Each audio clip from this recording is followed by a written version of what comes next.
on the road and heading towards Irondale. Hey there, rail fans. I'm currently traveling Interstate 59 and going to see if I can catch some NS trains this time. I mean, I did last time, as you recall in my last video. But hopefully there will be a lot more action compared to last time, with the exception there was some yard work, of course. Now on Interstate 20 and getting off at the exit here, still the radio's been quiet. The tracks of Norfolk Southern are less than a mile away, and still nothing on the radio, at least to my knowledge. But speaking of tracks, the one I'm about to cross right here belongs to ATN, the Alabama, Tennessee, and Northern.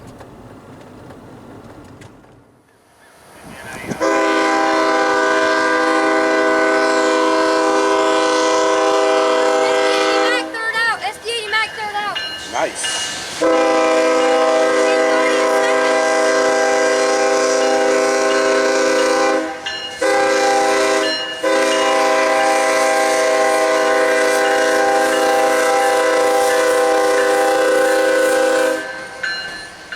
But the action did start quick, and I mean really quick, as in, as soon as I got here, there was a train already coming out of the yard. It's 385, daily mixed freight that will be heading down to the 3B district. And to my surprise on this train, in the third position, that's an SD80 Mac, a 5,000 horsepower diesel engine that was once owned by Conrail.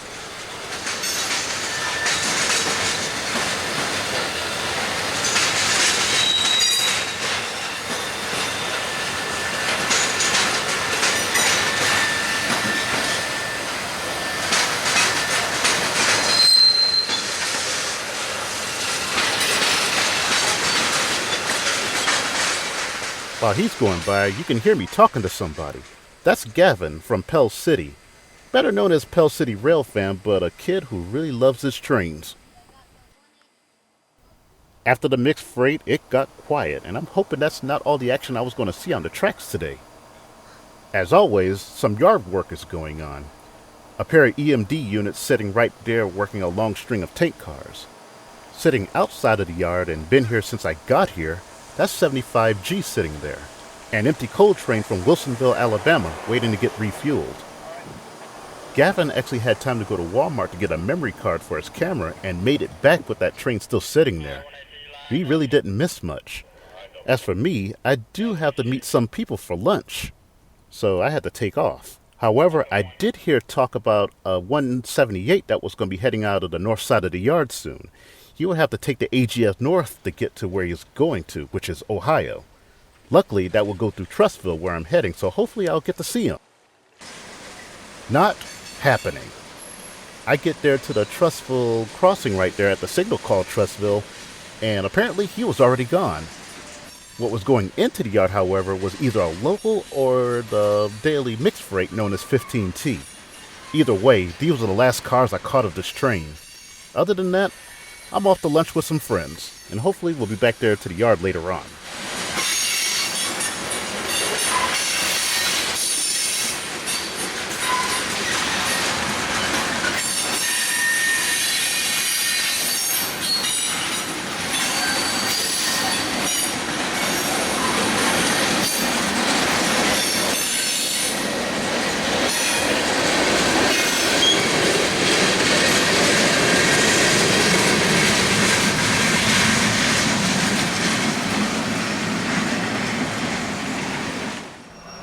After having lunch at the Metro Diner with some friends in Trustville, I returned to Norris Yard, but this time on the gazebo side. When getting there, I was greeted by this train, 61C, waiting for a new crew. Now, the last time I saw this train, it was its southbound counterpart, 60C, and it had a lone SD70 with a standard cab, or Spartan cab if you will. Now back on the other side of the tracks, another train was showing its face. This is, I believe, is 355, a mixed freight heading for New Orleans, and an all-EMD show, an SD60E and an SD40-2.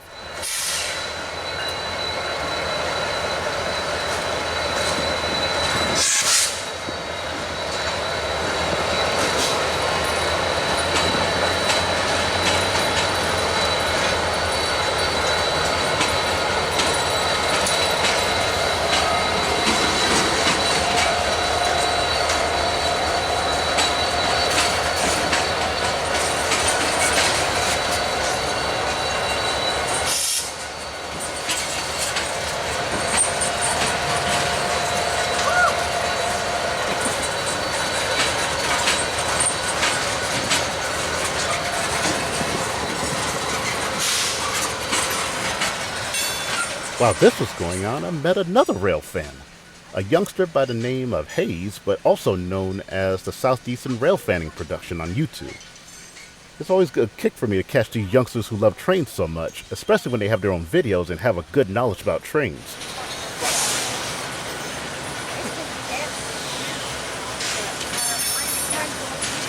And there goes 355 heading south on the AGS, south. But our action doesn't stop there. Not even a few minutes later, here comes what I believe is local A43. Very short, but what's about to happen next is amazing. 61C is about to head out, and next thing you know, it went from a slow race to a horn battle.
With the two trains heading out of the picture, Hayes and his father did the same thing, and I followed suit thereafter. But I will be definitely catching some trains on the next day, which is tomorrow, of course. Sunday brings me to Pelham, and I'm greeted here by the tail end of a train. I wasn't sure who it was at first, but later find out it is Q183. He is sitting at the south end of Pelham for whoever's coming north. Looking at the Lee Street signal, even though it's terribly backlit, it's showing a clear signal, so our mystery northbound will be here soon. With a little bit of a wait, our meeting train shows himself. With a pair of AC-44s in the lead, this is local A712. Now, I did say local, but when you look at him, you wouldn't think that.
You would think this train was a Q200 something.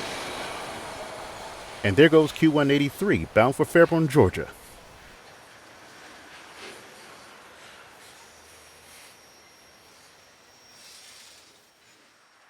I did hear another train call a signal somewhere, but I wasn't too sure where. Running over to the S&A, a faint headlight showed up through the grass there. Here comes Manifest 519, Q519, heading south.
I'm not sure why, but I have a gut feeling I should go check the Lineville sub once again.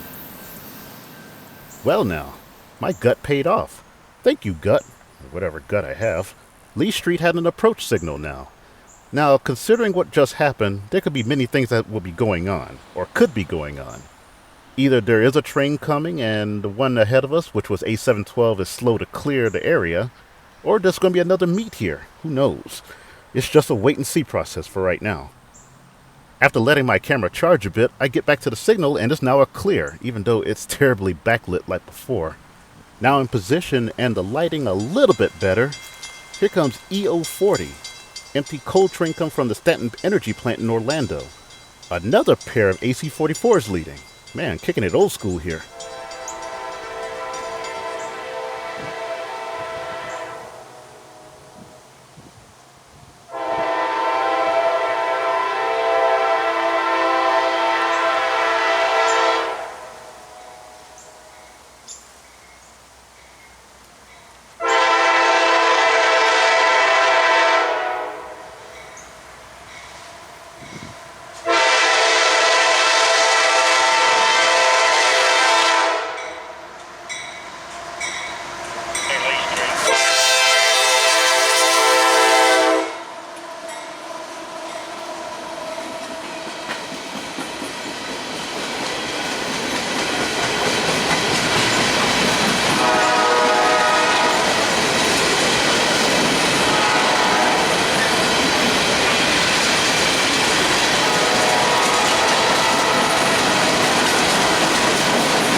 After the coal train, Montana and his grandfather shows up.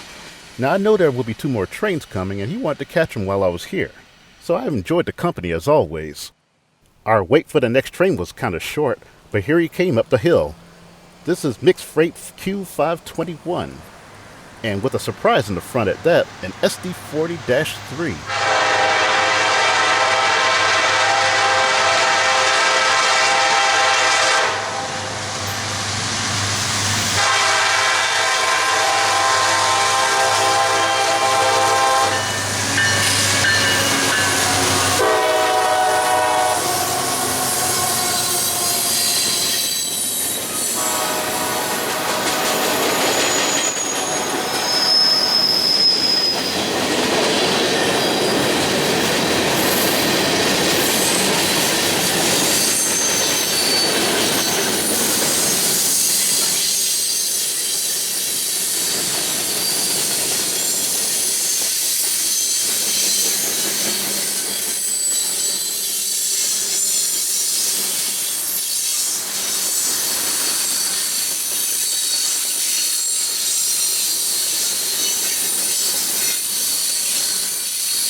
That's Montana right there on the opposite side of the tracks, getting a better picture with better lighting.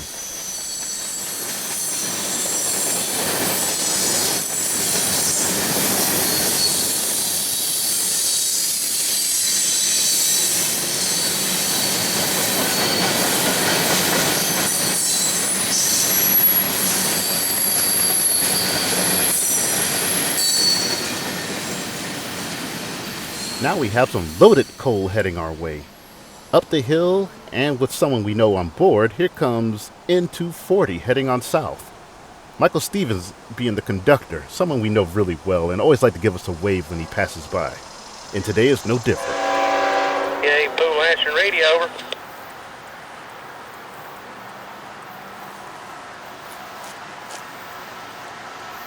I'm going to go ahead and let you in at 1545. We're going to be set just north of Donut Joe's there, switching into lead here in about 2 minutes.